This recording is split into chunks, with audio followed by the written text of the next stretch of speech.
Magnífico Deus, nós agradecemos, Senhor, por esse lindo sábado que nos concedeu. Nós temos a certeza que o Senhor está presente aqui, através do Teu Espírito Santo. Senhor, temos a certeza também que Teu Espírito Santo está lá, atrás do celular, onde estiver cada um dos nossos irmãos espalhados pela face da terra. Pai, as Suas bênçãos sobre nós, abra nossa mente, Senhor, para a grande missão que o Senhor nos concedeu. Capacita-nos a enxergar as pessoas como o Senhor as vê. Eu pedimos e agradecemos, em nome do Senhor Jesus. Amém.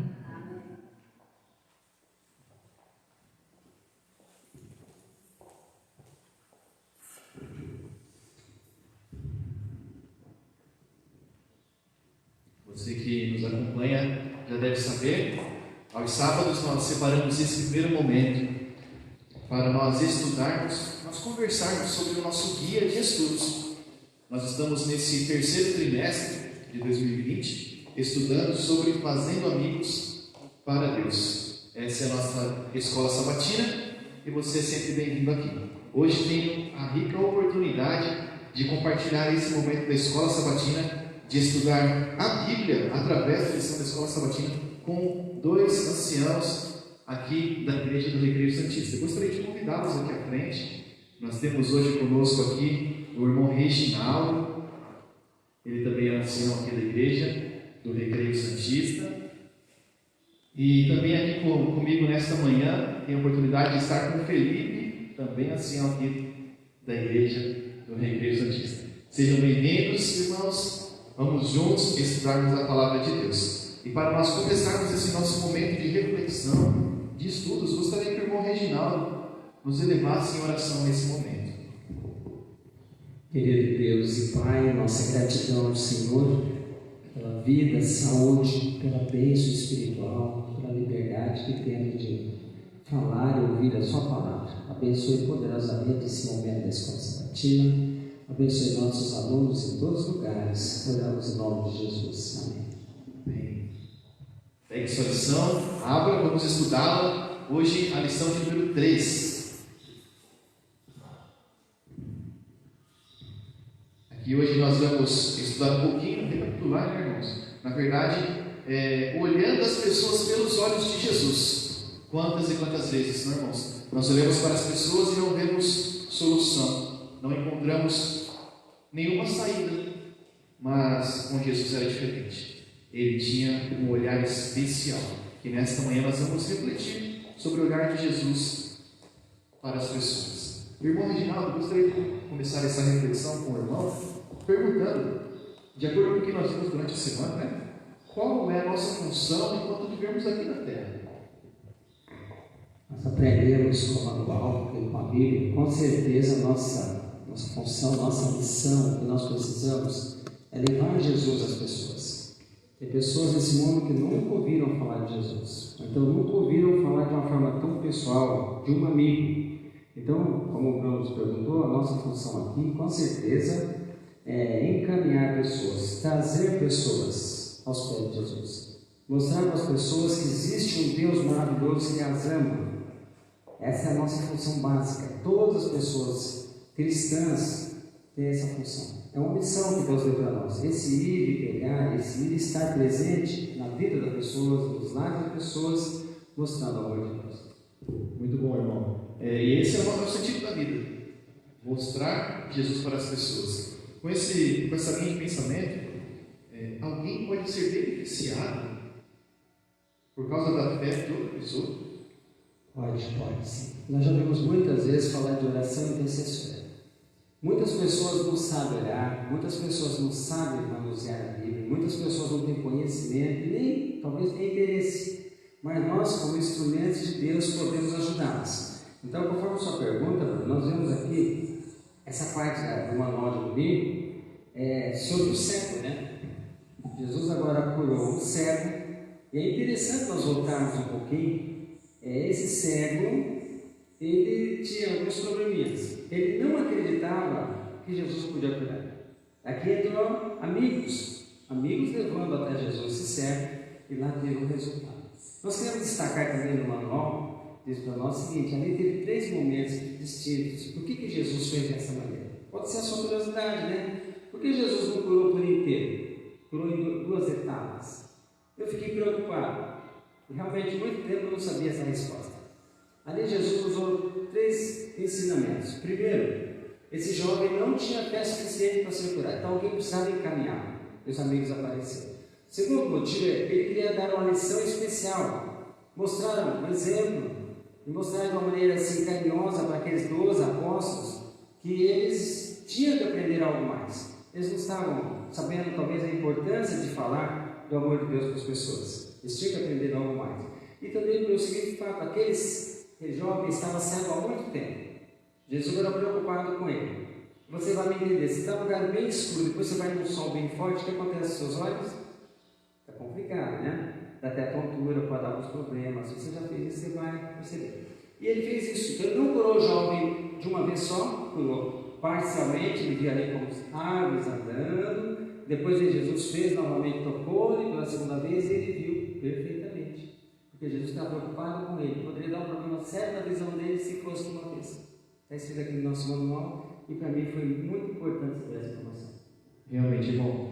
Durante a semana nós estudamos vários personagens e esse foi um personagem muito especial. Essa cura foi a única cura que foi feita em 2 etapas, né? 2 etapas, é verdade. Exatamente. Aqui do meu lado direito, do seu lado esquerdo aí na tela, nós temos o nosso irmão Felipe, aqui também ancião do distrito, da Igreja de Cristo Santista. Vou fazer uma pergunta para o irmão aqui, Felipe. Como Jesus tratava as pessoas, de acordo com o que nós vimos durante a semana, de acordo com o nosso guia de estudos, como Jesus tratava as pessoas? Jesus é o nosso grande exemplo, né? Para seguirmos, de tratamento com as pessoas. E é interessante que ele via as pessoas com outros olhos, né? E o manual de estudo nos diz que Jesus, ele apenas não via, mas ouvia também, né? No interior das pessoas.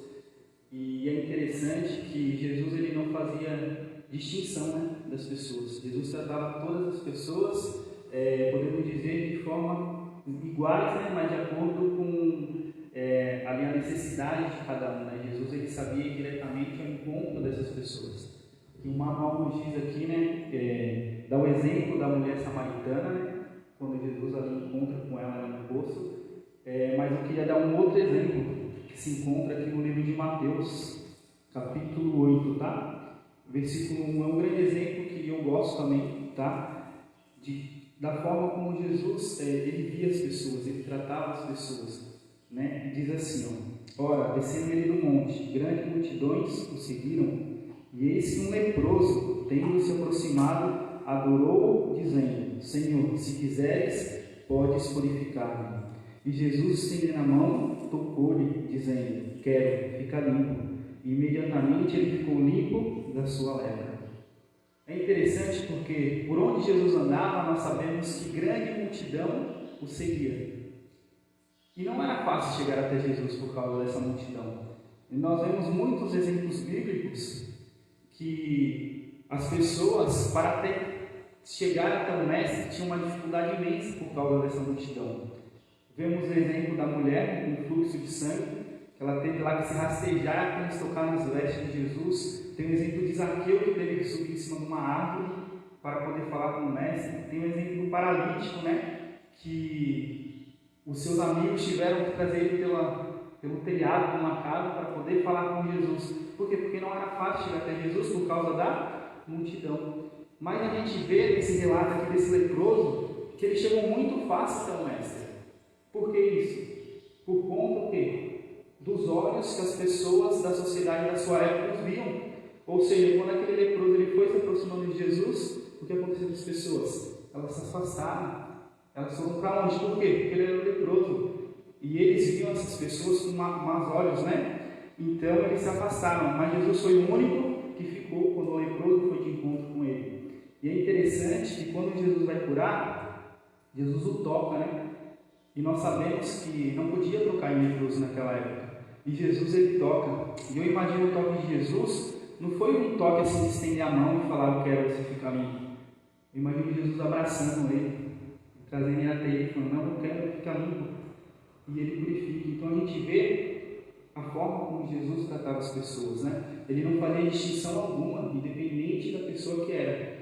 Ele conseguia ver o potencial que aquela pessoa teria, né, para o reino dos céus, com os olhos de compaixão ali, sabendo escutar no ambiente interior o que a pessoa precisa, o que a pessoa necessita, o que a pessoa clama. Porque aquele leproso ele queria ser curado, mas antes de ter a sua cura física, ele precisava da sua cura psicológica, da sua cura espiritual, da sua cura sentimental, que a lepra fazia com as pessoas naquela época. E Jesus, ao abraçar, ao tocar, Jesus trouxe essa cura para ele. Muito obrigado, Felipe. Então, você que está nos assistindo aqui na igreja, também pelas redes sociais, olha como é importante nós olharmos com os olhos de Jesus. Nós, como seres humanos, nós muitas vezes focamos apenas no problema. Só olhamos o imediato. Mas Jesus, ele foca na solução.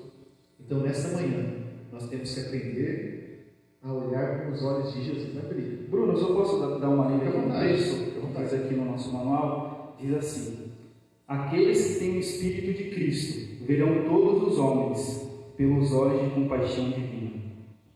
Que bênção. Isso já ajuda a responder também a nossa próxima questão, né? Vocês vão ter que falar alguma coisa aqui, Rinaldo? A pergunta que você fez aqui para nós, por exemplo, onde começa então o evangelismo? Onde nós devemos começar a evangelizar? Onde nós devemos começar a pregar a palavra de Deus? Ser testemunha de Jesus. Aqui em Atos 1, verso 8, recebereis poder de descer sobre vós o Espírito Santo, e sereis minhas testemunhas tanto em Jerusalém, como toda a Judéia, Samaria e confins da terra.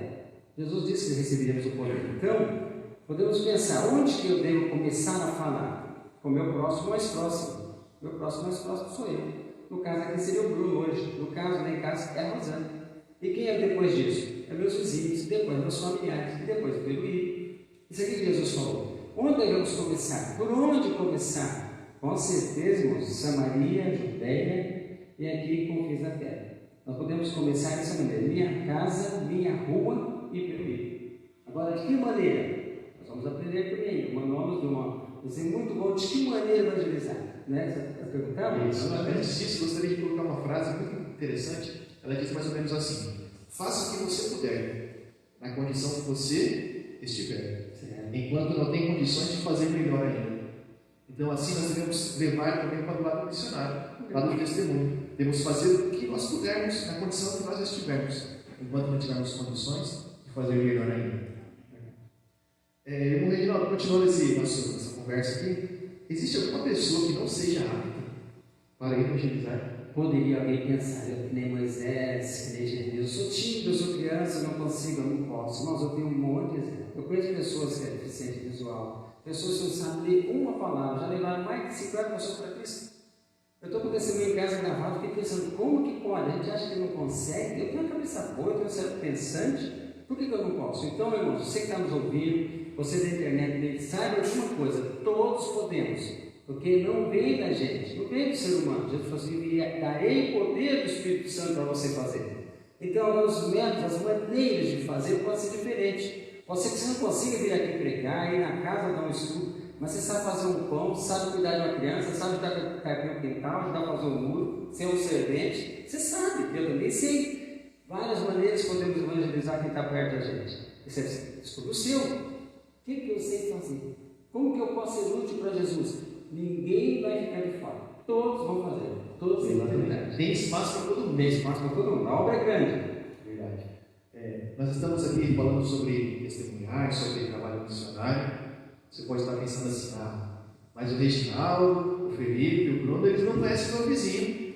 Eles não conhecem quem mora comigo lá. Falar aqui é fácil, né? Olha que bonito falar.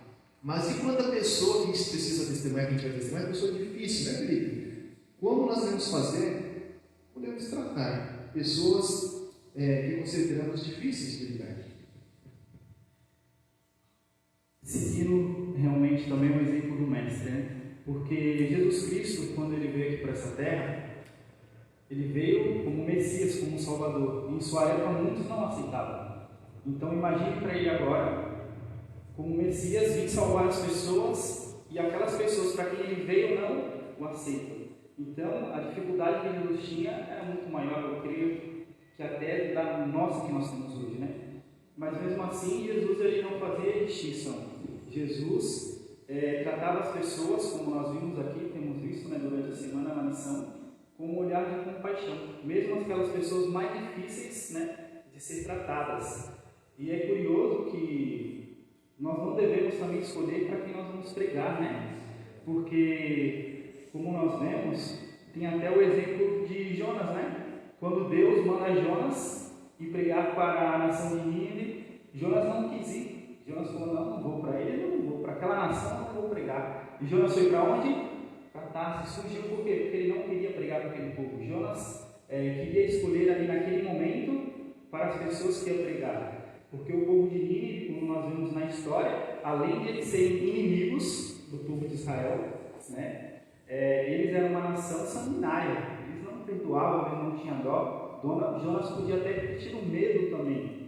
Mas quando nós vemos que Jonas se arrepende, Jonas vai, Jonas prega para aquelas pessoas elas são convertidas ao Senhor.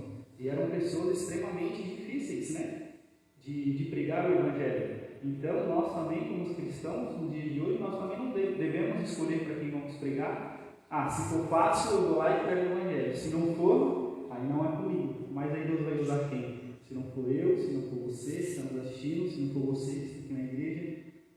Deus, ele necessita de nós na sua obra. Por isso que ele nos escolheu, né? Então, independente se é difícil ou se é fácil, devemos pregar o Evangelho. E Jonas não queria.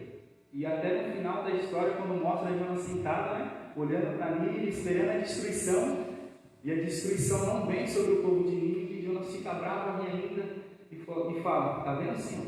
Eu não queria vir pregar para eles. É por esse motivo, porque eu sei que o Senhor tem compaixão e eles seriam salvos. Então Jonas ali estava querendo escolher o quê? Quem queria ser, quem ia ser salvo. E é interessante que Jesus ele morreu por todos, né? Para salvar todos. Independente se você tem princípios morais ou não. Jesus também morreu por essas pessoas. Muito obrigado, Felipe. Com esse pensamento do Felipe, eu indico um livro para os irmãos aqui da igreja, também para os que nos assistem, nos acompanham pelas redes sociais. O livro é Como Jesus Tratava as Pessoas.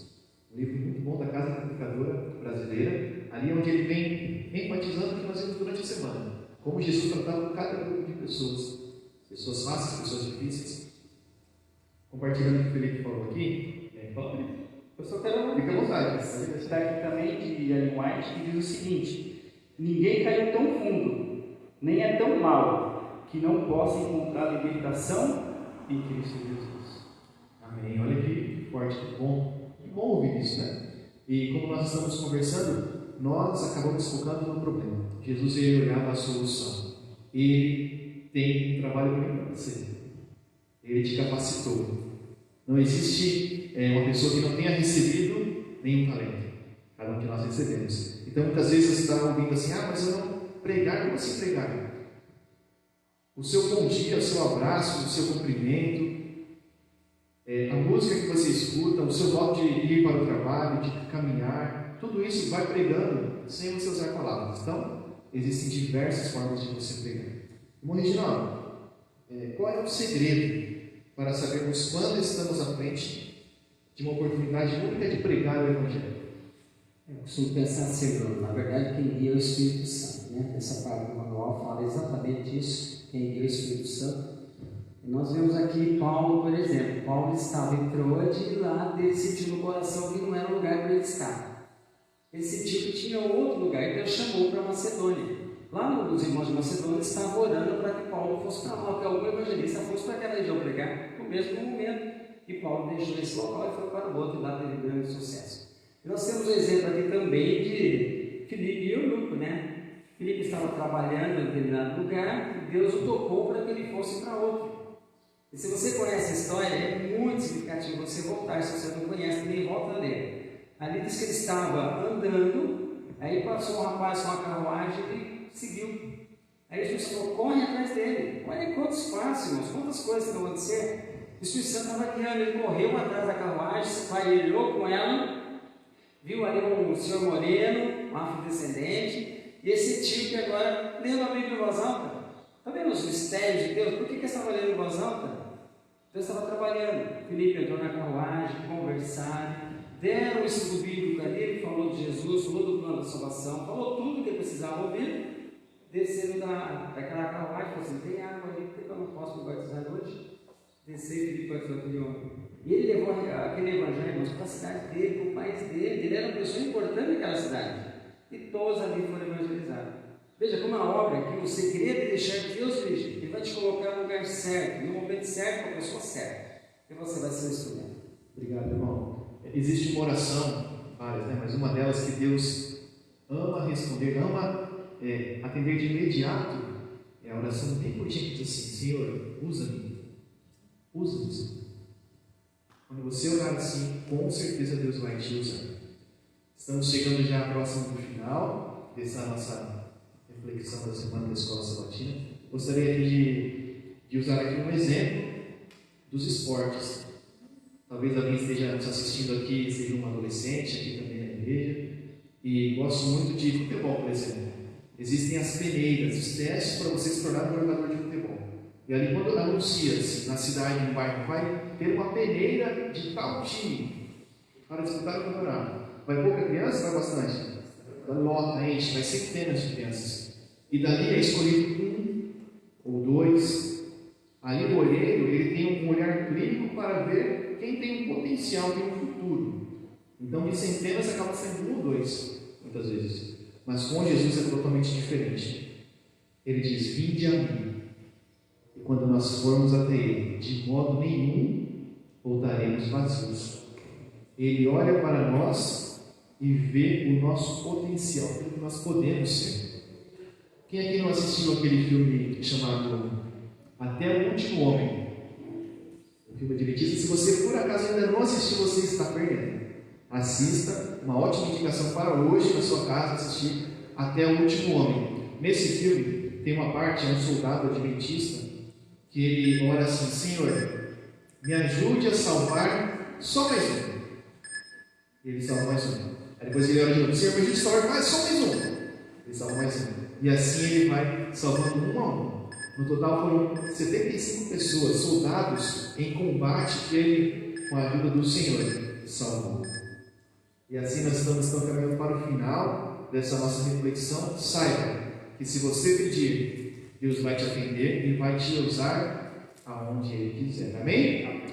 Para nós fecharmos aqui, gostaria de convidar o nosso irmão Felipe para nos dirigir em oração nesse momento.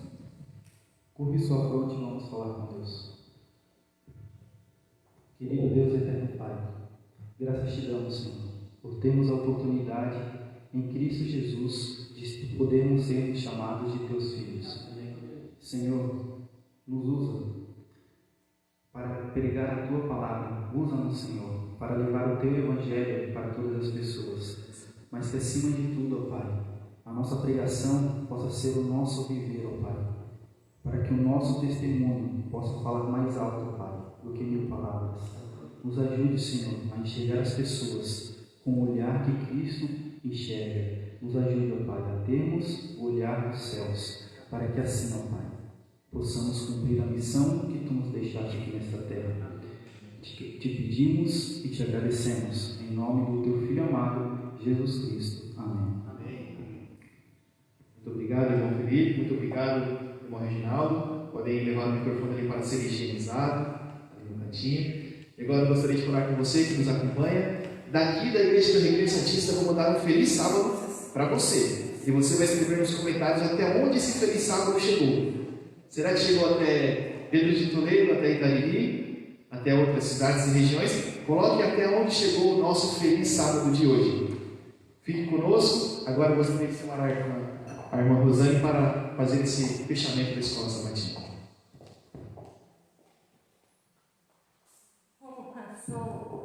Como passou rápido, não, irmãos? Eu e você temos uma missão a cumprir. Somos mensageiros do Senhor nesse mundo. Eu sei que às vezes a gente está assim, triste, desanimado. A gente tenta, parece que as pessoas não aceitam. Não tem problema não, a gente tem que fazer a nossa parte. Converter é o homem do Espírito Santo. Vou chamar aqui a Valda novamente e nós iremos louvar ao Senhor com o hino mensageiro. Nós aqui, a igreja, ficaremos em pé e você aí, onde estiver, nas redes sociais, fique em pé e vamos louvar ao Senhor também com o hino mensageiro. Eu sou, você é? Amém? Vocês são? Amém? Somos mensageiros do Senhor.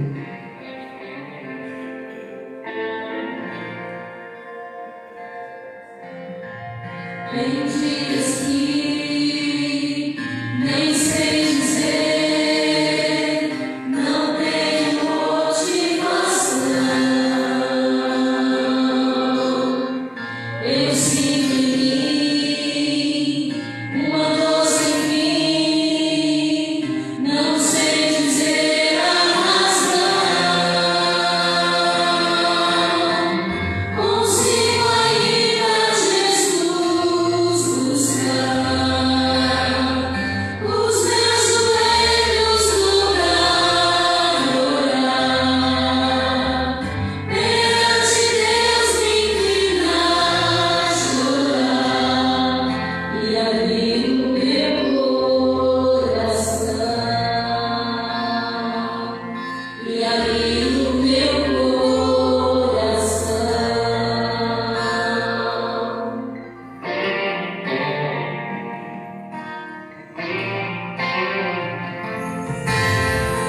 Já posso ver o sol brilhar, o vento capaz de soprar, sem hesitar, irei sair, de meu Jesus vou falar. Sou mensageiro do Rei, Senhor. Sou testemunha do seu amor. Ao mundo inteiro vou proclamar que Jesus vai aqui voltar. Que Jesus vai aqui voltar. Sou mensageiro do Rei, Senhor. Sou testemunha do seu amor. Ao mundo inteiro vou proclamar que Jesus vai aqui voltar. Que Jesus vai aqui voltar.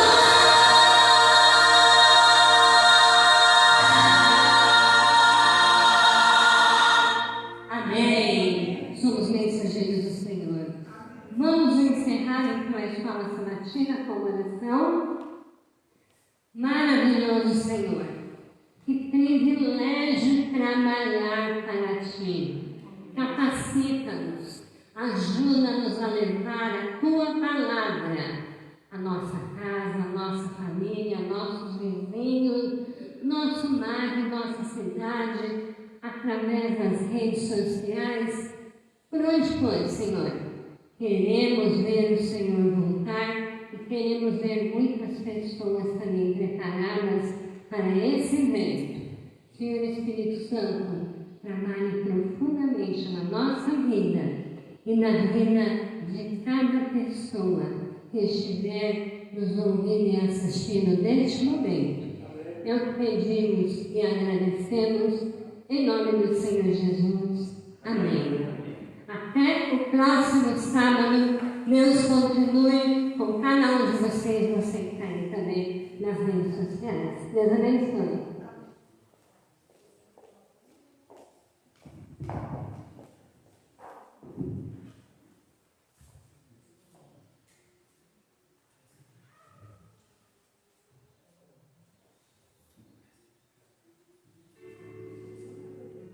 Deixa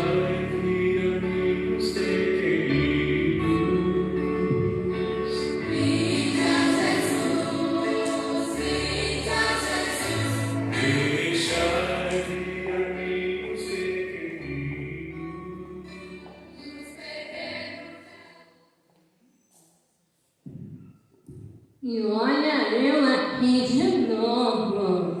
Este é o momento de falar com os maiores, mas em especial com os pequenininhos.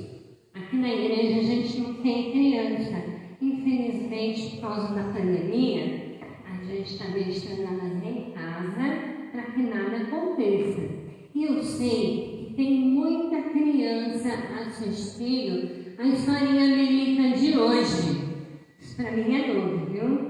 Gente, hoje eu quero chamar uma pessoa para me ajudar a contar uma história bíblica que está lá no livro de Gênesis. Quero convidar aqui o meu amigo Regis. Olha ele aqui. Bom dia, feliz sábado, Regis. Oi, feliz sábado para você também. Você está contente de estar aqui na igreja hoje? Eu estou muito feliz, é muito bom, né? Que bom, é muito legal estar na casa do Senhor, não é verdade? Com certeza, é coisa muito boa. Que bom. Sabe, Regis, eu trouxe uma historinha hoje. É uma historinha muito conhecida, sabe? Mas eu acho que vale a pena a gente recontar ela aqui na igreja, sabia? Eu acho também. Você vai contar a historinha, então? Vou. Sabe de quem eu vou falar hoje?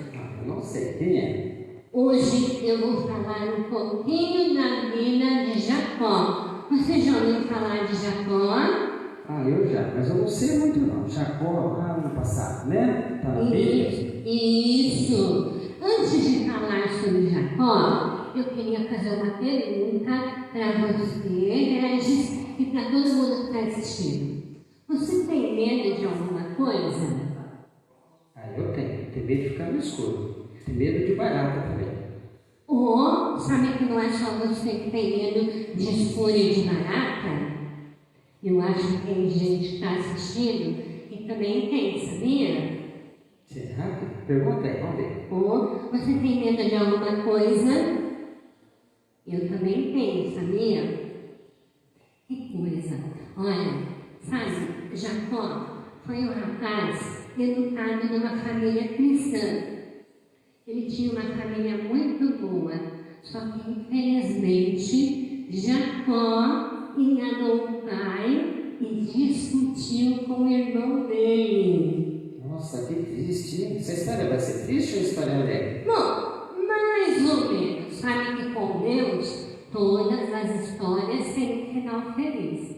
E por causa da discussão com o irmão dele, ele teve que sair da casa dele. Foi? Para onde ele foi? Foi. A mãe dele, Rebeca, orientou que fosse para a casa do irmão dela, seu tio Labão. E Jacó andou muitos quilômetros pelo deserto. Quando ele chegou lá, ele estava todo sujo, empoeirado, chegou próximo de um poço. O que aconteceu lá no poço? Quando ele chegou lá do lado do poço, Jacó encontrou uma menina linda, maravilhosa. Sabe qual era o nome dessa menina? Eu não sei. Será que alguém sabe? Está nos assistindo? Eu acho que sim, viu? Mas o nome dela era Raquel. Bonito nome, Raquel, né? Forte. Sim, sem dúvida. E Jacó gostou tanto de Raquel que foi pedir a mão dela em casamento para o Labão, sabia? Ele queria casar com ela? Queria, só que tem um probleminha. Qual? Jacó não tinha dinheiro nenhum. E naquela época era costume das pessoas terem um dote para poder se casar com a menina. O que é dote? Eu não sei o que é dote ainda. Geralmente é um valor em dinheiro ou animais. Como Jacó não tinha esse dinheiro, Labão, o pai de Raquel, falou: olha, você vai trabalhar 7 anos de graça por Raquel. Aí você se casa com ela, tá bom? Então isso que é dote? Isso. E olha, Jacó trabalhou 7 anos por Raquel. quando se completaram os 7 anos, lá foi Jacó cobrar a promessa de Labão, o pai. Ele queria casar então depois de 7 anos? Sim, só que teve um problema. Qual? Na noite de núpcias, ao invés de ser Raquel, estava lá sua irmã Lia. Nossa, que triste, hein? Realmente, Jacó não gostou nada e foi conversar com Labão, o pai, e perguntou: como o senhor faz uma coisa dessa comigo? Afinal das contas, eu trabalhei 7 anos para poder me casar com ela. Sabe o que Labão falou para Jacó? Eu nem imagino. O que foi? Ele falou assim: olha, nosso costume aqui é que primeiro tem que casar a filha mais velha, depois casa mais nova. E agora, o que eu vou fazer? Simples. Você vai trabalhar mais 7 anos para casar com a Raquel. 7 anos de novo? Mas eu não estava cansado já? Estava cansado, mas sabe, Jacó amava demais Raquel. E ele trabalhou mais 7 anos com Raquel. Olha, trabalhar 14 anos para uma mulher é amor mesmo. Você concorda comigo? É amor, até loucura talvez, né? Não é amor. É amor, tá? Amor. Durante 20 anos, Jacó ficou ali na casa de Labão. E ele ajuntou muitos bens, muitos animais. E um dia ele resolveu voltar para a casa da família dele, mas com um certo receio. Qual? Então, como ele tinha saído meio brigado com o irmão dele, ele ficou muito preocupado, mas ele tinha que encarar os fatos. Então, ele juntou tudo que tinha, pegou as suas mulheres e seus filhos e retornou para a sua casa. Sabe, o sogro Labão não ficou nada contente e até foi atrás. Mas Deus enviou um anjo e falou: olha, não faça nada com Jacó e nem a família. É meu plano que ele retorne. Então Labão deixou eles irem embora sozinhos, sem problema nenhum, sabia? Nossa, que coisa boa, eu não sabia não. Foi bom, né? Foi, só que Jacó ainda tinha medo. Medo de quê? Medo de encontrar o irmão. Ah, entendi. Ele tinha saído brigado. O que será que ia acontecer quando chegasse próximo do irmão? Será que o irmão havia perdoado? Será que o irmão ia receber bem a ele e sua família? O que será que iria acontecer? Sabe, na vida a gente também comete erros, é verdade ou não é, Régia? É verdade. Você erra, né? Sim, e sabe, quando a gente tem Deus ao nosso lado, com certeza a gente consegue resolver todos os nossos problemas, sabia? Sabia um pouco, né? Agora fiquei sabendo mais. Deus nos ajuda a livrar dos medos. Você quer conhecer o resto da história? Conta, tô curioso. Vai lá, conta o resto. Só semana que vem. Agora, que triste. tá bom? Querido menininho, menininha, não esqueça, não importa os problemas que você tenha passado, o Senhor, Ele está pronto para te ajudar. Sabia? Jesus, Ele pode transformar coisas ruins em bênçãos. É só confiar. Amém? Amém, Regis? Amém. Deus abençoe você. Vamos fazer uma oração, criança, e as crianças maiores aqui. Maravilhoso Jesus, obrigado porque o Senhor sempre nos ajuda. Quando a gente tem medo, o Senhor ajuda a ser fortes. Abençoa cada criança grande, cada criança pequena que está assistindo essa historinha nesse momento. consola nosso coração, ajuda-nos a ser fortes. É o que pedimos, em nome do Senhor Jesus. Amém. Amém, Regis? Deus abençoe você, tá?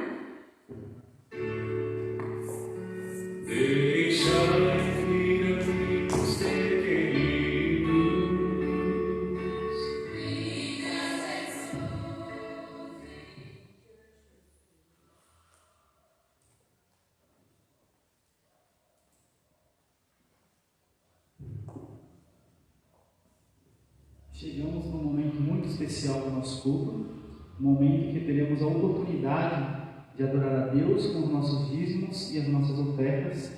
Eu convido os irmãos aqui da igreja a participarem e convido você de casa também, que está nos acompanhando pelas redes sociais, para participar também através do aplicativo Seven. Vamos adorar a Deus neste momento.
E agora nós estamos entrando na segunda hora. Que bênção, né? Bênção. É um culto divino.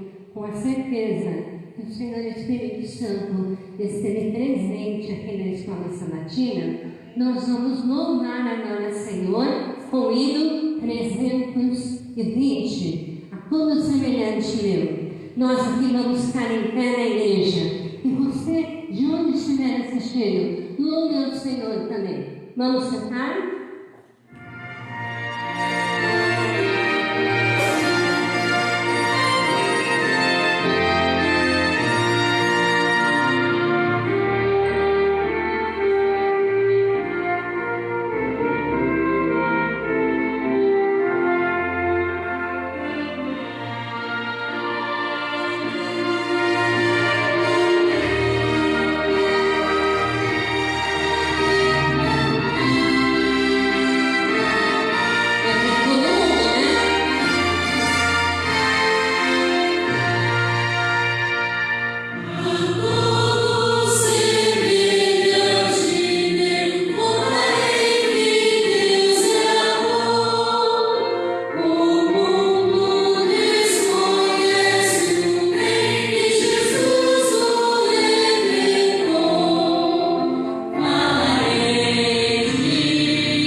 adoração, agradecimento ao nosso Deus. Eu não vou me ajoelhar para cada filmagem, mas se você que está aí do lado quiser ajoelhar, vamos fazer isso, tá bom?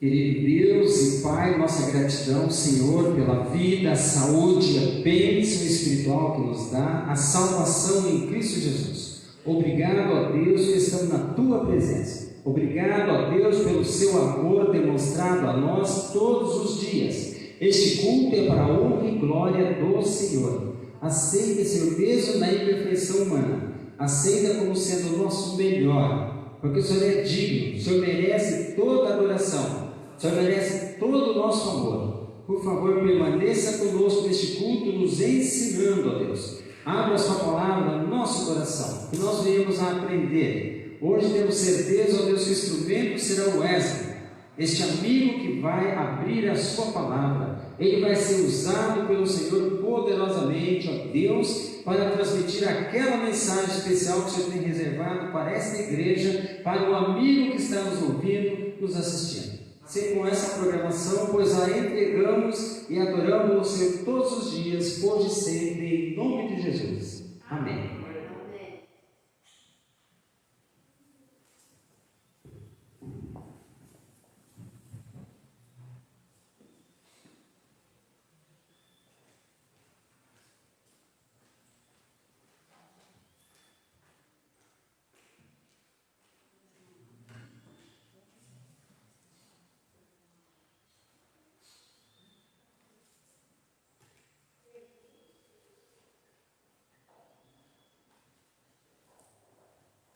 Feliz sábado, igreja! Sejam todos bem-vindos à casa do nosso Deus. Feliz sábado a você que está nos acompanhando na página do Distrito. Que Deus te abençoe e que você sinta-se na presença do Rei. Antes de nós iniciarmos o estudo desta manhã, que tem como título Não há empecilhos para pregar, eu quero que você feche seus olhos. Você que está em sua casa também, feche seus olhos e juntos invocaremos mais uma vez o nome do nosso Deus. Oremos. Maravilhoso Deus, querido e bom Pai, neste momento a Tua palavra será aberta. E queremos pedir que o nosso professor, o Teu Santo Espírito, nos guie e nos conduza na mesa. Te pedimos nos méritos de Cristo Jesus. Amém. Nós vemos atualmente na nossa sociedade uma dificuldade que encontramos para pregar o Evangelho. Você sabe do que eu estou dizendo? Que é a pandemia, a situação atual que o mundo está passando. Porém, nós vamos estudar hoje que não há empecilhos para pregarmos. E hoje nós iremos encontrar 3 razões descritas no livro de Jeremias, no capítulo 1, do verso 5 ao verso 9, que nos mostra por que não há empecilhos para pregarmos. Eu quero convidar vocês que estão aqui na igreja do Recreio Santista a abrir suas Bíblias comigo em Jeremias capítulo 1. Também quero convidar você que nos acompanha pela rede social, busque também em sua Bíblia Jeremias capítulo 1. E nós vamos encontrar no verso de número 5 a primeira razão que nos mostra por que não há empecilhos para pregar. Diz assim, Jeremias 1, capítulo 1, verso 5. Diz assim: Antes que eu te formasse no ventre materno, eu te conheci, e antes que saísses da madre, te consagrei, e te constituí profeta às nações. Aqui nós encontramos a primeira razão, e a primeira razão, portanto, é Deus quem te chama. Amém? Deus chamou a Jeremias, e Deus disse assim: olha, eu te conheço. Antes de você ser formado, eu já te conhecia. E é interessante que Deus, Ele é onisciente, e Ele vê com olhos diferentes ao olhar humano. Deus, Ele olha para cada um de nós, vendo aquilo que nós seríamos aceitando a obra que Ele pode fazer em nossa vida. Deus vê aquilo que nós chegaríamos a ser com a ajuda dEle. E aqui é interessante que há algumas palavras que me chamam a atenção. E essas palavras, a primeira é uma oração que diz: antes que eu te formasse. Nós vemos que Deus ele já conhecia, já sabia sobre o nascimento de Jeremias. E Deus, Ele é o doador da vida. E portanto, Ele tem o direito de escolher aquele a quem Ele deseja. E Ele disse para Jeremias: olha, antes de você nascer, eu já te conhecia. E é interessante que Deus conhece a nossa vida do início ao fim, antes mesmo de nós termos nascido. E Deus olha para nós, Deus olha para mim, Deus olha para você, Deus olha para você, não com os seus defeitos, não com a sua maldade, não com a nossa natureza pecaminosa, mas sim da maneira que nós seremos se permitirmos Ele atuar em nossa vida. Amém? Amém. Que Deus seja louvado. E eu quero destacar aqui também que Deus falou para Jeremias assim: olha, eu é quem te constituí e te levantei profeta. Em outras palavras, Deus estava dizendo assim para ele: a sua função, o cargo na qual eu designei para a sua vida, ele não é um cargo ou ofício herdado, não é algo passado de pai para filho, ou uma tradição de família, mas sim era um chamado, exatamente, um chamado divino.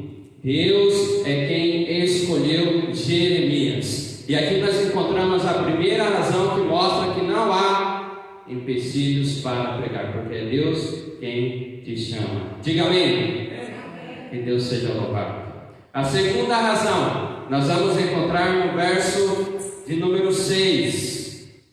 Quero que você leia aí comigo. Diz assim, me acompanhe. Então lhe disse eu: ah, Senhor Deus, eis que eu não sei falar, porque não passo de uma criança. Mas o Senhor me disse: não digas, não passo de uma criança, porque a todos a quem eu te enviar, você irá, e tudo quanto eu te mandar, falarás. E aqui então nós encontramos a segunda razão que mostra para mim e para você que não há empecilhos para pregar, porque é Deus quem te capacita. Deus ele chamou a Jeremias, Deus ele conhecia o que Jeremias iria fazer, permitindo Deus atuar na vida dele. E Jeremias, como todo jovem, como todos nós seres humanos, quando sentimos que Deus nos chama, Jeremias se sentiu preocupado. Eu, quando fui chamado por Deus para ministrar, para estudar teologia, também me senti muito preocupado. Pensava assim: como eu vou guiar o povo de Deus? Talvez muitas vezes você também pensou assim, quando Deus te chamou para desempenhar alguma função dentro da igreja, ou para dar estudo bíblico, para levar a mensagem. E Jeremias, como todo ser humano, ele também se sentiu assim. E com razão, sabe por quê? O contexto em que Deus estava chamando Jeremias, Deus chamou Jeremias no ano 627 a.C. E Jeremias desempenhou o seu ofício de profeta até o ano 580. E durante esse percurso, estava havendo guerras para assumir o controle do mundo. Havia 3 impérios que estavam lutando para ter o controle do mundo. Estavam os assírios, os egípcios e os babilônicos. O império da Síria, o império do Egito e Babilônia. E nesse contexto havia guerras constantes. A Síria, nós sabemos que ela teve o controle do mundo por um determinado tempo, Mas quando Deus chamou a Jeremias, o império assírio estava em declínio, estava perdendo o poder, estava se levantando uma outra nação, estava se levantando a nação de Babilônia, o império babilônico. E é interessante também que o Egito era uma grande potência e eles tinham poder, e eles também se levantaram para guerrear, para lutar. Mas Babilônia, a comando de Nabucodonosor, começou a conquistar as terras, conquistou parte do império assírio, conquistou parte do império egípcio e começou a crescer. E o remanescente dos assírios e também dos egípcios, que eram inimigos, então juntaram forças para lutar contra Babilônia.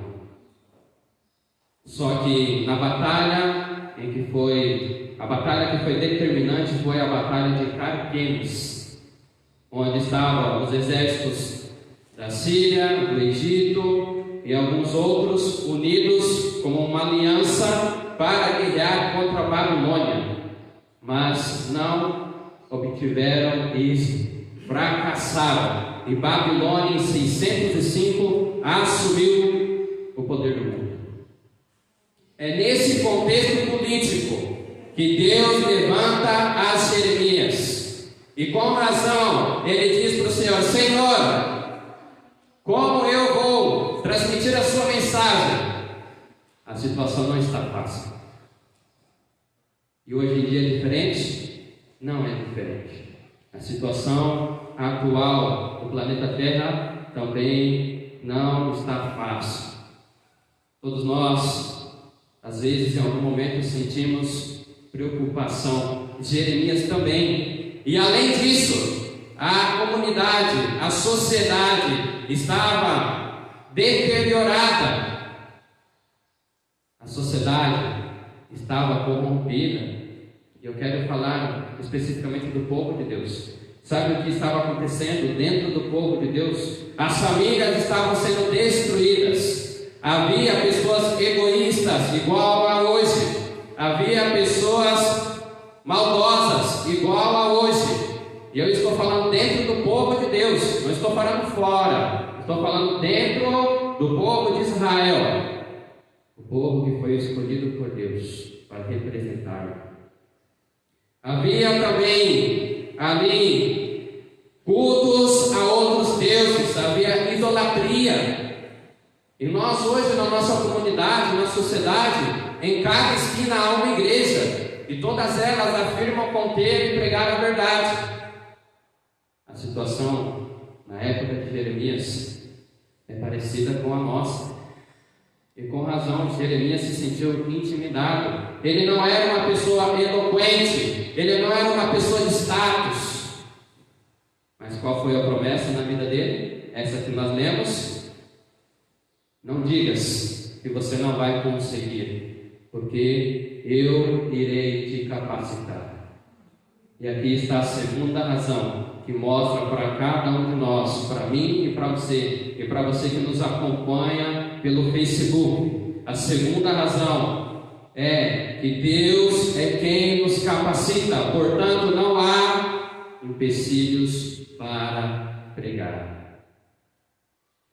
É interessante que uma vez, enquanto eu estava lendo um dos livros da escritora norte-americana Ellen White, eu li nesse livro que ela dizia assim: Deus não precisa de pessoas inteligentes, tampouco precisa de pessoas que têm status e muita sabedoria, mas sim Ele necessita de pessoas que estejam dispostas a fazer a vontade dele, somente isso. E é o que Deus viu em Jeremias: disposição para servir.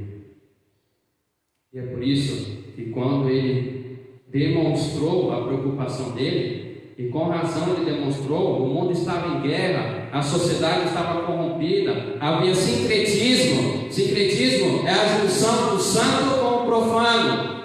O povo de Deus estava corrompido. E atualmente na sociedade é a mesma situação.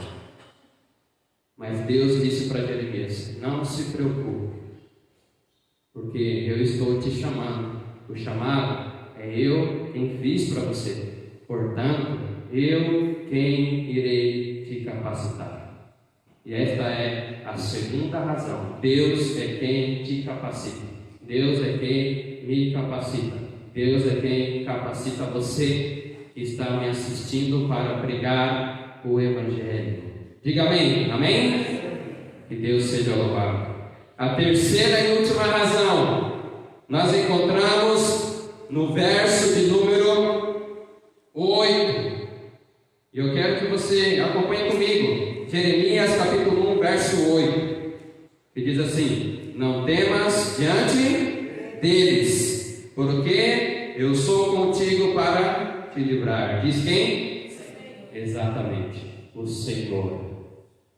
Então olha só, Deus chamou a Jeremias e Deus chamou a você. Não é eu que estou te chamando, mas sim é Deus. E como resultado de Deus chamar uma pessoa, Deus prometeu que iria capacitar a Jeremias. E Deus fez a promessa para nós, segundo a palavra dele, que é Ele quem nos capacita. E a terceira razão nós encontramos aqui no verso 8, é Deus quem te protege. É Deus quem protege a mim. É Deus que protege você que está me assistindo. É Deus quem protegeu Jeremias.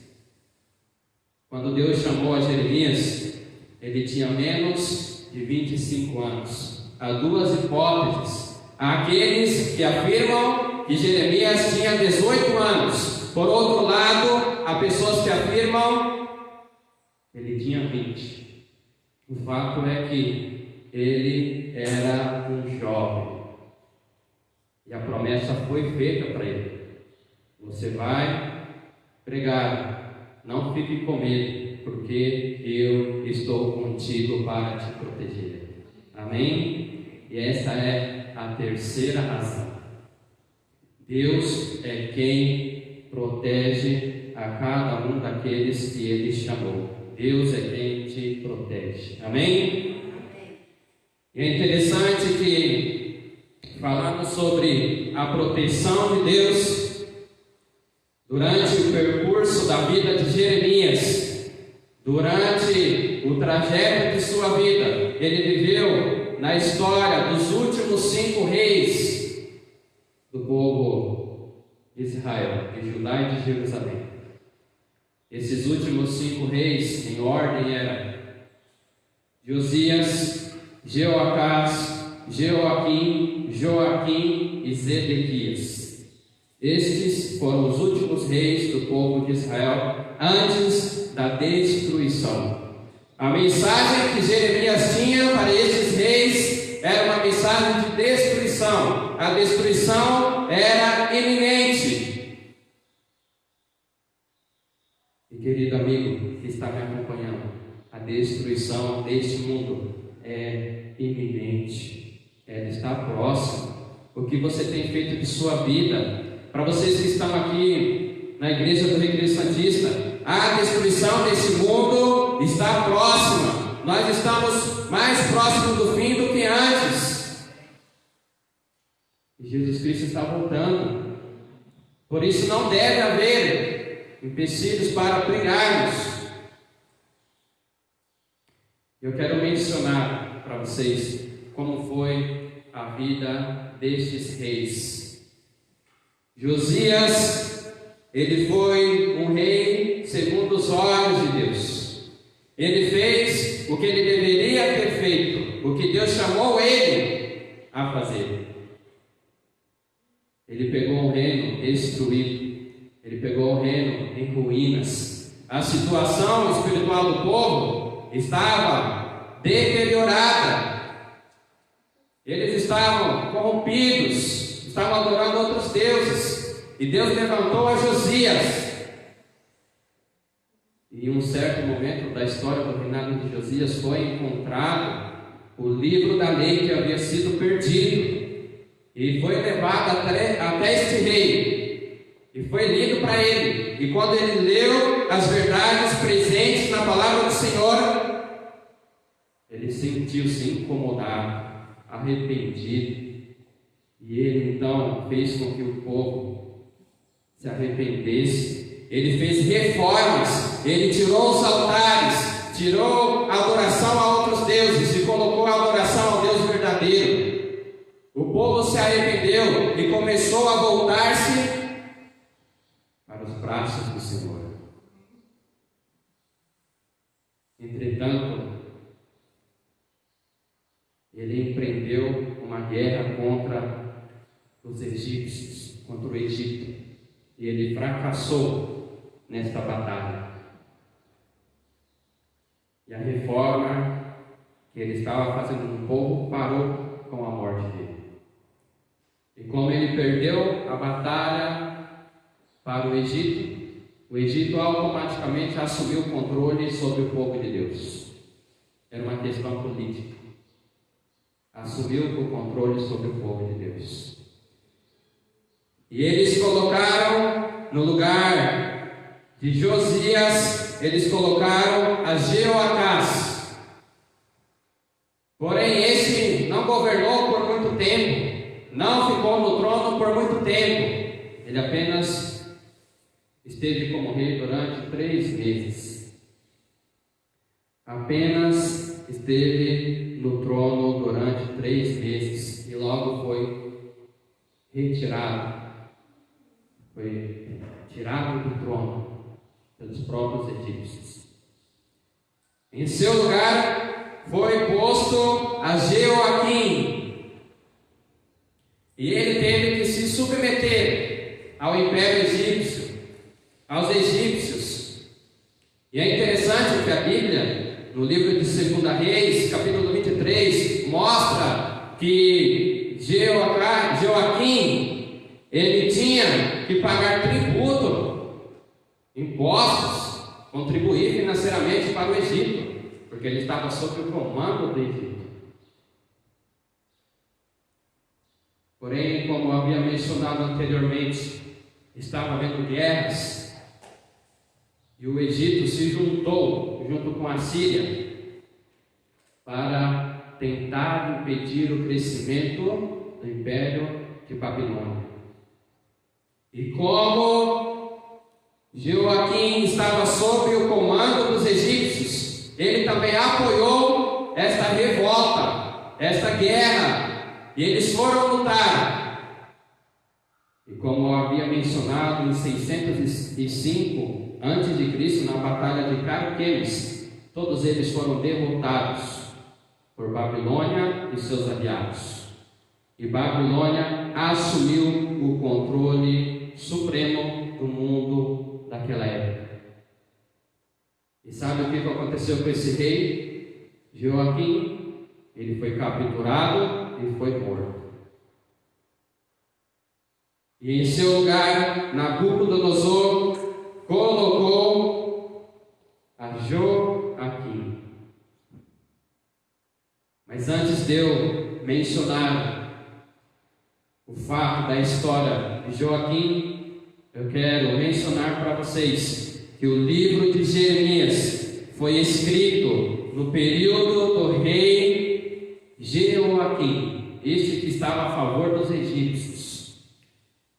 E sabe, eles foram derrotados por culpa deles mesmos, porque Deus havia avisado através do profeta. Deus havia dito assim: olha, não vão guerrear, porque vocês foram rebeldes por muito tempo. Sim ou sim, vocês vão estar baixo do comando do Império Babilônico. Não há outro destino. Porém, na minha misericórdia, eu quero avisar vocês que a destruição está próxima. Mas se vocês aceitarem estar submissos ao governo de Nabucodonosor, o sofrimento vai ser menos. Deus, ele tinha que punir o povo dele por rebeldia, assim como o pai repreende o filho desobediente, mostrando o amor, mostrando o que é correto, querendo que esse filho se arrependa e faça o que é certo. Deus também tinha que corrigir o seu povo, porque Ele ama o seu povo. Mas a destruição estava eminente. E hoje nós estamos vendo na sociedade que a destruição está próxima. E que não deve haver empecilhos para pregarmos o Evangelho. O profeta reuniu alguns líderes daquele povo e levou eles até um determinado lugar e deu as instruções que Deus havia pedido para ele dar àqueles líderes. Aqueles líderes, em vez de se arrepender, de levar a mensagem até o rei e dizer: olha, não vá lutar, esteja submisso, porque nós vamos sofrer menos. Aqueles líderes se revoltaram contra Jeremias, fizeram a cabeça do rei e fizeram com que Jeremias fosse preso. Este relato nós encontramos em Jeremias 36. Busquei comigo, Jeremias 20. Jeremias 20, verso 1 e 2.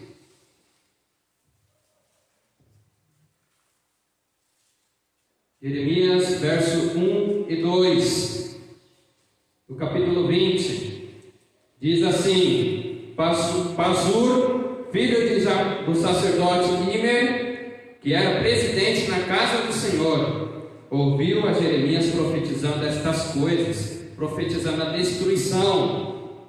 E o que ele fez? No verso 2 responde, diz assim: então feriu Pazur a quem? Ao profeta Jeremias, e o meteu no tronco que estava na porta superior de Benjamim, na casa do Senhor. No dia seguinte, Pazur tirou a Jeremias do tronco. Entretanto, ele permaneceu preso, porque ele estava pregando a verdade. Ele estava alertando o povo que a destruição estava próxima. E Deus te chamou para dar esta mensagem à sociedade, aos seus vizinhos, à sua família. A destruição, ela está próxima. É Deus quem nos capacita. E Deus capacitou a Jeremias, e Deus prometeu que estaria com Jeremias, para Jeremias não ter medo. Mas Jeremias foi preso. Mas a verdade e a pregação do Evangelho não deve parar. E para Jeremias não havia empecilho para deixar de pregar. E sabe o que aconteceu? Eu quero que você leia comigo agora Jeremias 36. Jeremias capítulo 36, verso 4 e 5.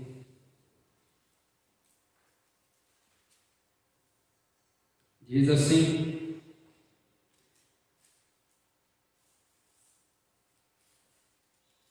verso 4 e 5. Verso 2, vamos ler o verso 2 também. Diz assim: Toma um rolo, um livro, e escreve nele todas as palavras que te falei contra Israel, e contra Judá, e contra todas as nações, desde o dia em que te falei.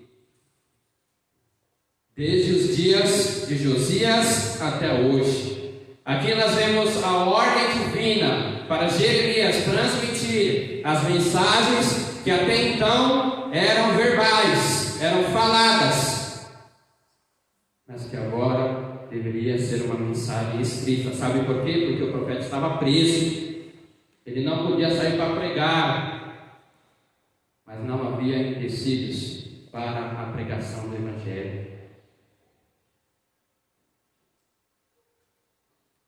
Verso 4, olha só o que Jeremias fez para com que a mensagem não parasse e continuasse sendo pregada. Verso 4 diz assim: então Jeremias chamou a Baruque, filho de Nerias, e escreveu Baruque no rolo, segundo o que ditou o profeta Jeremias, todas as palavras que a este o Senhor havia revelado. Jeremias chamou um grande amigo dele, ele pediu ajuda. Ele não podia sair para pregar porque ele estava preso, mas não havia empecilhos para pregar. a mensagem não deveria parar, porque a destruição era iminente, estava próxima. E então Jeremias chamou este amigo, ditou para ele todas as palavras que Deus transmitiu através de Jeremias, foram escritas. E então Jeremias pediu para que Baruque fosse até o templo, porque o rei havia convidado todos para um jejum nacional, e havia no templo pessoas de todos os locais. Era uma oportunidade única de pregar o Evangelho. Então, terminado o livro, Baruque foi até o templo e leu todas as mensagens de advertências escritas naquele livro. E uma das pessoas que estava ali, escutando essas advertências, se comoveu e tinha amizade com os líderes religiosos do povo, e foi então correndo até esses líderes, e eles estavam em um outro ambiente, em um outro local, reunidos, e esse homem disse assim: olha, o escrivão Baruque, ele está relatando algumas coisas, eu acho importante vocês escutarem. Então os líderes chamaram a Baruque para que ele lesse a mensagem para eles. E eles, escutando a mensagem, se sentiram mal, se comoveram e falaram: vamos levar até o rei. Mas eles sabiam como era este rei Joaquim, maldoso, o rei que não temia Deus. Ele disse para Baraque: olha, melhor você se esconder, porque nós sabemos a reação do rei, mas nós vamos levar a mensagem a ele. E sabe o que aconteceu? Quando chegou a mensagem até o rei, eu quero que você leia comigo, aí mesmo em Jeremias capítulo 36, agora então no verso 23. Diz assim: tendo Jeude lido 3 ou 4 folhas do livro, então o rei cortou com um canivete e escrivão e o lançou no fogo que havia no braseiro ou na lareira. E assim todo o rolo se consumiu no fogo que estava na lareira ou no braseiro. Qual foi a reação do rei? Ele ficou indignado, picou, cortou o livro e tacou no fogo.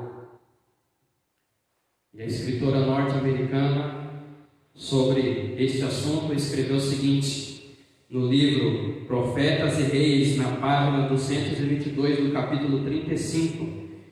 Ela disse assim: mas o rei Joaquim e os seus cortesões, em sua arrogância e orgulho, recusaram o convite de Deus.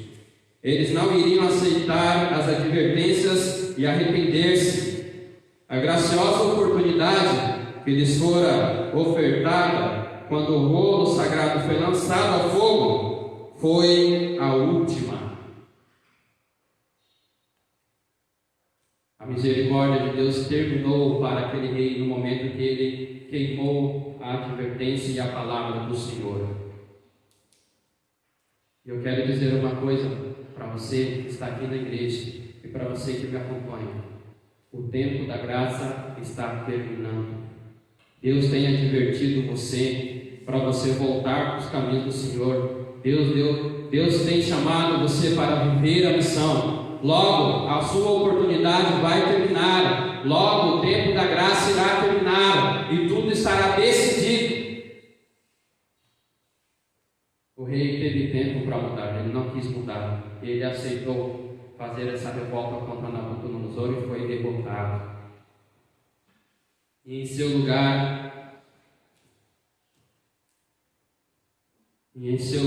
Nabucodonosor colocou a Joaquim. Anteriormente estava dizendo sobre Joaquim. Ele foi derrotado. O profeta foi libertado. Deus mandou com que fosse escrito novamente. E mesmo dentro da prisão, ainda dentro da prisão, Baruque escreveu novamente as palavras do profeta. E essa palavra se espalhou, mas eles não quiseram e foram à ruína. Não quiseram ouvir e foram à ruína. Esse é o destino para os desobedientes, aqueles que não querem escutar a voz de Deus. Mas Deus havia prometido que cuidaria de quem? De Jeremias. E sabe o que aconteceu? Nabucodonosor colocou a Joaquim no reino, que deveria estar submisso a ele.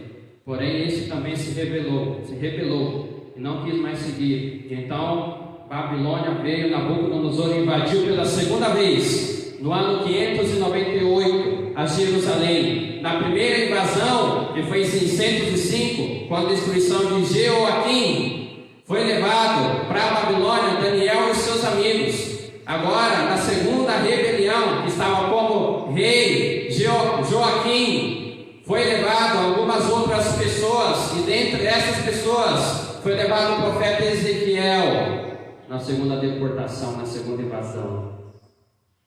O reinado desse rei Joaquim durou apenas 3 meses e 10 dias, porque ele se rebelou. E em seu lugar, Nabucodonosor colocou a Zedequias, e este foi o último rei do povo de Israel. Jeremias novamente prega para o rei, dizendo que a destruição iria acontecer novamente, mas que era para eles estarem submissos, para eles obedecerem a Nabucodonosor, e não era para eles se rebelarem, porque eles estariam cativos durante 70 anos. Mas Satanás, tentando atrapalhar os planos de Deus, levantou falsos profetas, e um deles chamava-se Ananias. E enquanto Jeremias pregava a verdade para eles se manterem submissos, não fazer revolta contra Nabucodonosor, porque o tempo estava determinado, era 70 anos como prisioneiros, mas logo seriam libertos. Deus tinha planos especiais com o povo de Israel em Babilônia, era para eles estarem submissos ao governo babilônico, e se eles assim o fizessem, eles iam ganhar o coração dessas pessoas, iriam pregar a verdade para eles. E era isso que Deus estava querendo fazer com o povo. Mas Satanás levantou falsos profetas, igual tem levantado hoje, pessoas que dizem representar a Deus, mas não representam. E o profeta verdadeiro enfrentou esse profeta. Esse profeta dizia assim: vamos guerrear, vamos se rebelar, que dentro de 2 anos os utensílios que foram levados daqui vai estar aqui novamente e tudo vai estar em paz. E uma dessas pregações desse falso profeta, Jeremias estava ali. Jeremias se levantou e falou: você é um falso profeta, você não representa Deus, isso é mentira, não é para fazer isso.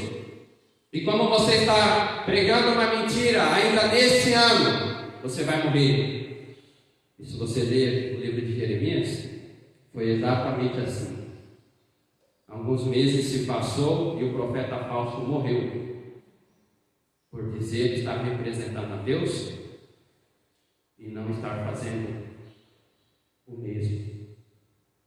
Não era representante de Deus, pregava a paz. E hoje a situação do mundo está crítica. Estamos para terminar a história dessa humanidade. As pessoas pregam paz, prosperidade, enquanto a destruição é iminente. Deus te chamou para pregar a verdade. A destruição está às portas. Deus é quem te chamou, Deus é quem te capacita, e é Deus quem te protege. O profeta Jeremias novamente foi preso, e Zedequias se rebelou contra a Babilônia, e aí Babilônia cercou Jerusalém e a invadiu. Eles resistiram por 30 meses, mas não puderam mais. O rei Zedequias tentou escapar com um buraco que ele fez no muro e fugir para Jericó, mas ele foi alcançado, e sua família foi presa e foi levada até a presença de Nabucodonosor, que estava em outro lugar. E ali os filhos e esposa foram mortos aos olhos dele, na frente de Nabucodonosor. E depois ele também foi morto. E o profeta estava preso. Os babilônicos invadiram, começaram a atacar fogo no templo, destruir a cidade, matar as pessoas. Isso aconteceu em 586, a terceira e última invasão do Império Babilônico ao povo de Israel. E este foi o fim do último rei do povo de Deus. E sabe o que aconteceu com o profeta? Deus havia prometido que iria proteger. E eu quero que você leia comigo Jeremias,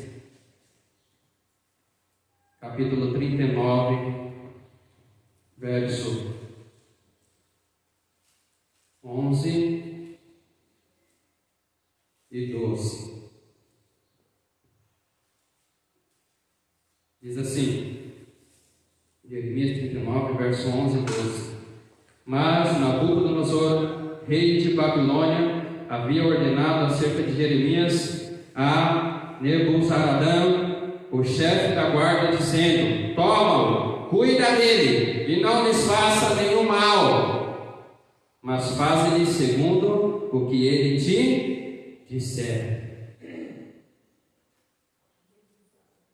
Deus prometeu cuidar dele, e Deus estava cuidando dele. Enquanto as pessoas estavam sendo destruídas, foi comissionado pessoas para ir até a prisão, proteger o profeta, livrar ele e ainda seguir as instruções dele. E com isso eu quero finalizar. Que Deus é quem te protege. Amém? Deus é quem te chama. Deus é quem me chamou. Deus é quem te capacita. É Deus quem capacitou a Jeremias. E é Deus que te protege. Essas são as 3 razões apresentadas nesta manhã, que mostram que não há empecilhos para pregar. A destruição está iminente. E eu quero fazer 2 convites nesta manhã. Eu quero convidar você que é membro aqui da Igreja do Recreio Santíssimo, você que está nos acompanhando, que é membro do Distrito dos Prados, ou que você está nos assistindo como um convidado que chegou até as tuas mãos o link deste sermão. Eu quero te convidar a você fazer parte do evangelismo que nós iremos começar hoje de noite, porque não há empecilhos para pregar. Talvez estejamos limitados. Jeremias não podia sair para pregar e ele chamou a ajuda de um amigo. E Deus providenciou ajuda para nós durante esta semana com o pastor Robson Menezes. E hoje vai ser começada uma série de reencontros. E eu quero convidar você a compartilhar a esperança. A mensagem de Jeremias é para que o povo reencontrasse a Deus, voltasse para o caminho do Senhor. E a mensagem que vai ser transmitida durante essa semana é a mensagem para retornar, para reencontrar a Deus. Quero te desafiar a você compartilhar, a você enviar para os seus amigos, a você participar, porque o fim está próximo. Precisamos estar nos caminhos do Senhor.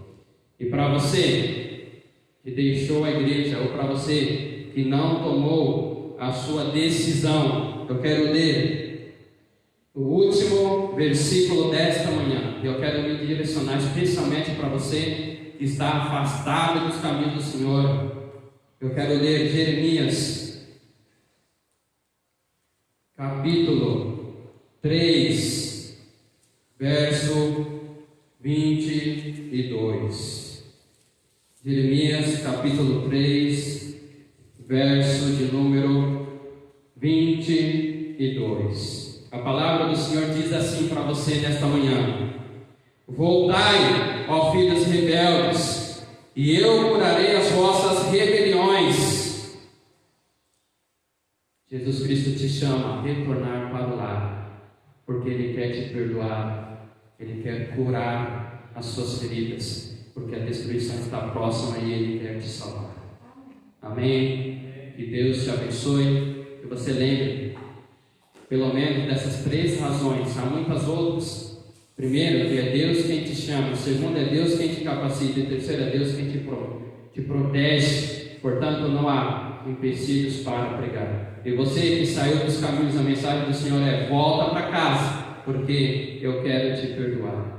Que Deus nos abençoe, que Deus te abençoe e que você faça parte deste evangelismo. Estaremos publicando aí na página os links para você acompanhar a mensagem do Senhor para a sua vida. Que Deus te abençoe, que você tenha um ótimo sábado.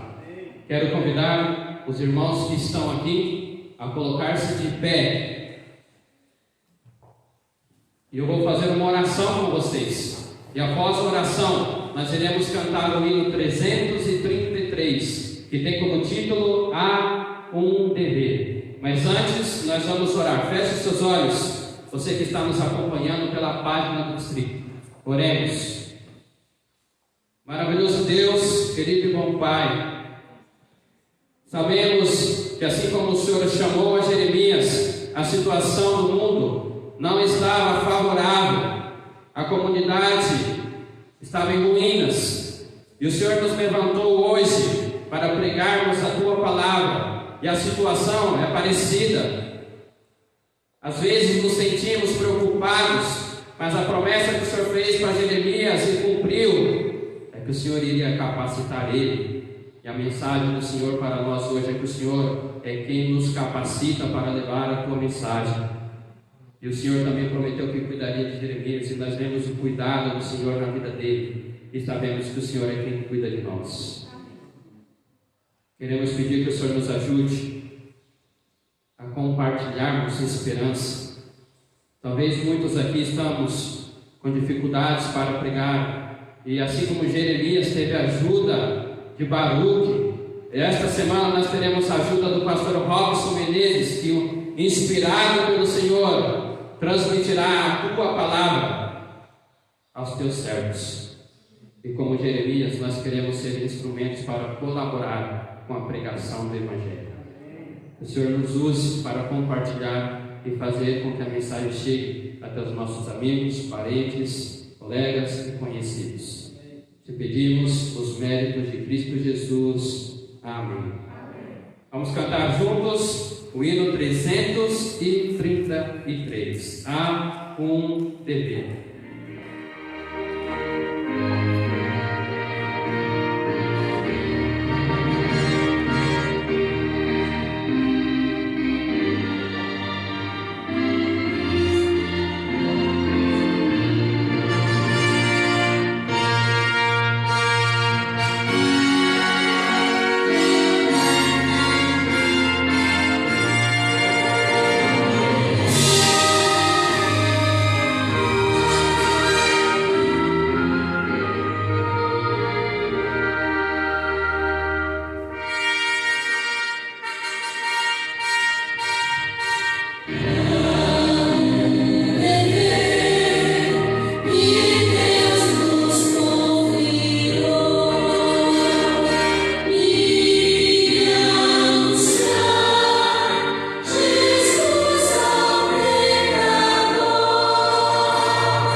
Chegamos ao encerramento de mais um culto de adoração ao nosso Senhor, mas, porém, como nós vimos na mensagem desta manhã, a missão ela não para por aqui.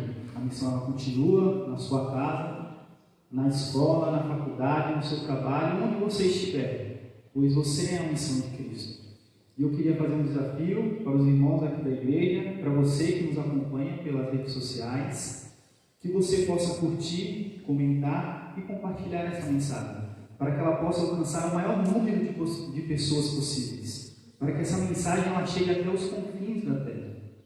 E também queria te desafiar. Hoje, às 8 horas, iremos começar a semana de evangelismo, que você possa também estar participando. O link será disponibilizado na página do Distrito dos Prados, para que assim possamos levar essa mensagem, que Cristo em breve voltará para nos buscar, pois um dia ela nos alcançou, para que ela possa alcançar todas as pessoas. E que a graça do nosso Senhor Jesus Cristo, o amor de Deus o Pai e a comunhão do Espírito Santo sejam com todos. Amém.